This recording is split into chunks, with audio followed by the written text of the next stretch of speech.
Psychology का most important topic है। साथियों, इसको अच्छे से प्रिपेयर कर लीजिए क्योंकि यूपी टेट, सी टेट और सभी साइकोलॉजिकल सब्जेक्ट्स में आता ही है। तो पहला है हमारा निरंतर विकास का सिद्धांत, यानी कि बालक का जो विकास है वो निरंतर होता रहता है। विकास किसी का भी सही, वो निरंतर ही होता है। दूसरा है विकास की विभिन्न गति का सिद्धांत।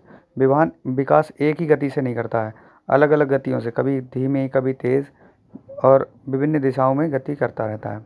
विकास क्रम का सिद्धांत। विकास क्रमबद्ध होता है, ये नहीं कि एकदम पहले बच्चे का 2 साल का बच्चा एकदम बूढ़ा हो जाएगा, नहीं। पहले 2 साल का है, उसके में शैशवावस्था है, तो उसके बाद में बाल्यावस्था आएगी, उसके बाद में किशोरावस्था आएगी। अगला है विकास दिशा का सिद्धांत। विकास आगे की दिशा में ही होता है, पश्चिम दिशा में नहीं होता है। सिर से पैर की ओर होता है। बालक विकास की दिशा जो है सिर से पैर की ओर है। एकीकरण का सिद्धांत। बालक का जो विकास है वो एकीकरण होकर होता है, एकीकृत होता है।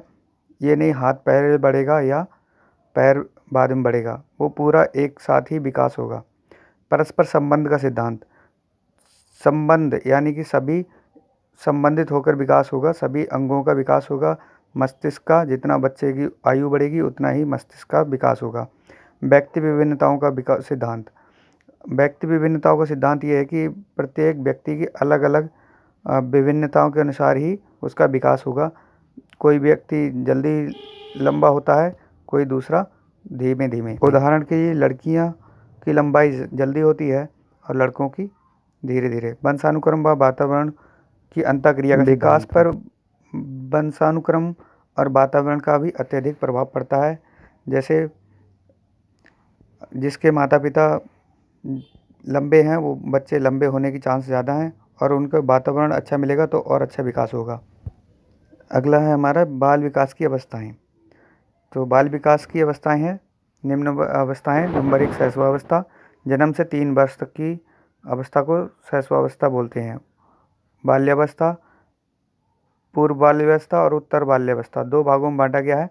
तो 3 से 6 वर्ष की अवस्था को पूर्व बाल्यावस्था और 6 से 12 वर्ष की अवस्था को बाल्यावस्था कहते हैं। पूर्व बाल्यावस्था में बच्चा हंसना खेलना जानता है, सीखता है। 2 शब्द और शब्दों से वाक्य मिला बनाना सीख जाता है।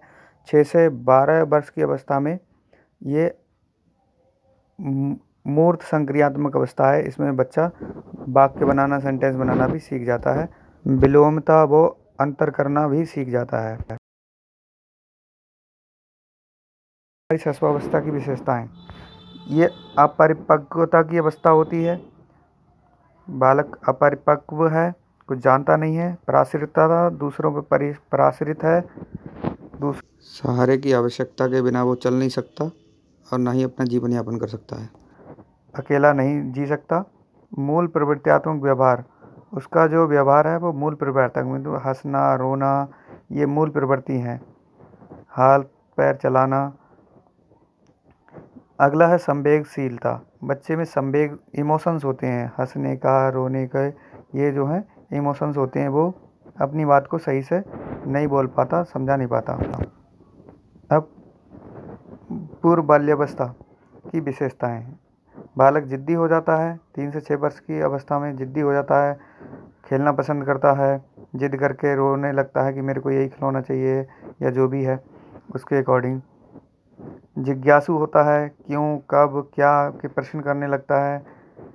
नकल करने की प्रवृत्ति करता है। जैसा कोई दूसरा बोलता है वैसे ही बोलने की कोशिश करता है। जैसे चलता है और उनको देख कर चलने की कोशिश करता है। ये विशेषताएं पूर्व बाल्यावस्था की हैं।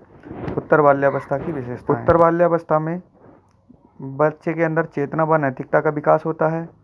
वो नैतिक बन जाता है, सम्मान करता है दूसरों का, उनकी आज्ञा का पालन करता है, वास्तविक जगत से संबंध स्थापित कर लेता है। वो जानने लगता है कि वास्तव में क्या है और जो देख रहा है उसमें अंतर वगैरह भी सीख जाता है। सामाजिक गुणों का विकास हो जाता है उसमें। सामाजिकता यानी कि अपने साथ वाले पीयर्स के साथ में, अपने साथियों के साथ में खेलने लगता है। और उसमें उसके साथ साथ स्कूल से संबंध भी उसका जुड़ जाता है, परिवार के साथ में भी वो अच्छे से संबंध जोड़ लेता है, तो सामाजिक गुणों का विकास हो जाता है। अगली है किशोरावस्था। हॉल ने इसको तूफानी अवस्था बोला है और किशोरावस्था के बारे में हॉल ने इस किशोरावस्था के बारे में बहुत बड़ा सिद्धांत दिया है। तो ये संवेगात्मक अवस्था है। किशोरावस्था में शारीरिक विकास हो जाता है, लड़कों में मूछें निकल आती हैं, लड़कियों के स्तन वगैरह थोड़ा उभार आ जाता है और भी बहुत सारे मनोविकार चेंज होने लगते हैं। साथ ही साथ उनको फील होने लगता है कि वो मेल हैं या फीमेल हैं। मानसिक विकास, बच्चों का मानसिक विकास भी तीव्र गति से होता है इस अवस्था में। घनिष्ठता व व्यक्तिगत मित्रता, घनिष्ठ मित्र बना लेते हैं और पर्सनल मित्र बना लेते हैं इस अवस्था में। व्यवहार में विभिन्नता, व्यवहार बदल जाता है, तर्क करने लगता है बच्चा और वो लॉजिकल हो जाता है। स्वतंत्रता व विद्रोह की अवस्था, ये ऐसी अवस्था है किशोरावस्था जिसमें वो अपने माता पिता को भी से भी विद्रोह कर देता है, उनको भी वो कुछ नहीं समझता और बल्कि स्वयं का ही आधिपत्य चाहता है। किशोरावस्था ही ऐसी अवस्था है जिसमें बच्चा स्वतंत्रता व विद्रोह की भावना उत्पन्न होती है। इस अवस्था की जो ऊर्जा है उसको सही दिशा में लगाने का जो कार्य है वो शिक्षक और परिवार को करना चाहिए। नेक्स्ट टॉपिक है हमारा बाल मनोविज्ञान। तो बाल मनोविज्ञान का अर्थ हो गया बालक और मन का मतलब हो गया मन का विज्ञान, यानी कि व्यवहार का विज्ञान, बालक के मन का विज्ञान। तो बाल मनोविज्ञान के जनक हैं पेस्टलॉजी। पेस्टलॉजी ने बालक के मन का तर्क और विज्ञान के रूप में गहन अध्ययन किया था। अध्ययन किया कि बालक के मन में जो उसमें उठने वाले जो विकार हैं उनका अध्ययन किया और क्रमबद्ध विकास होता है उसके बारे में भी उन्होंने अपनी पुस्तक में वर्णन किया था। बाल मनोविज्ञान और बाल विकास की आवश्यकता, इसकी आवश्यकता मनोरचना को जानने के लिए कि बच्चे का मन क्या चाहता है उसके अकॉर्डिंग उसके विकास में ज़्यादा सहायक बन जाएं हम।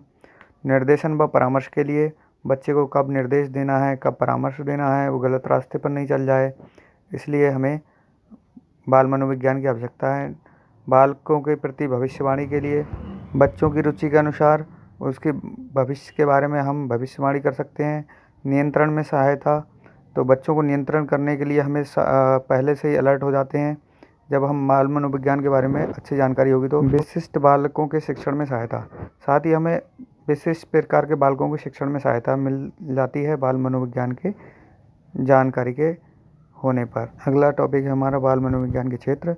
विभिन्न अवस्थाओं का अध्ययन करना चाहिए हमें, विभिन्न असामान्यताओं का अध्ययन करना होता है, मानसिक स्वास्थ्य का अध्ययन करना होता है, व्यक्ति विभिन्नताओं का अध्ययन करता है, बालक की रुचियों का अध्ययन करना होता है बाल मनोविज्ञान। नेक्स्ट एक महत्वपूर्ण टॉपिक है वृद्धि एवं विकास। तो विकास हमारी निश्चित पद्धति है और ये इसको हम देख नहीं सकते, विकास होता रहता है, निरंतर चलने वाली प्रक्रिया है, जन्म से लेकर मृत्यु तक चलती है। वृद्धि को हम मात्रा के रूप में देख सकते हैं कि इतनी वृद्धि हुई, इतना बढ़ोतरी हुई है। विकास को हम मात्रा के रूप में नहीं तोल सकते। विकास सामान्य से विशेष की ओर चलता है। वृद्धि निरंतर नहीं होती, वृद्धि कुछ समय बाद रुक जाती है। जैसे किसी की लंबाई बढ़ रही है बच्चे की तो वो कुछ समय बाद रुक जाएगी, लेकिन विकास हमेशा ही चलता रहेगा।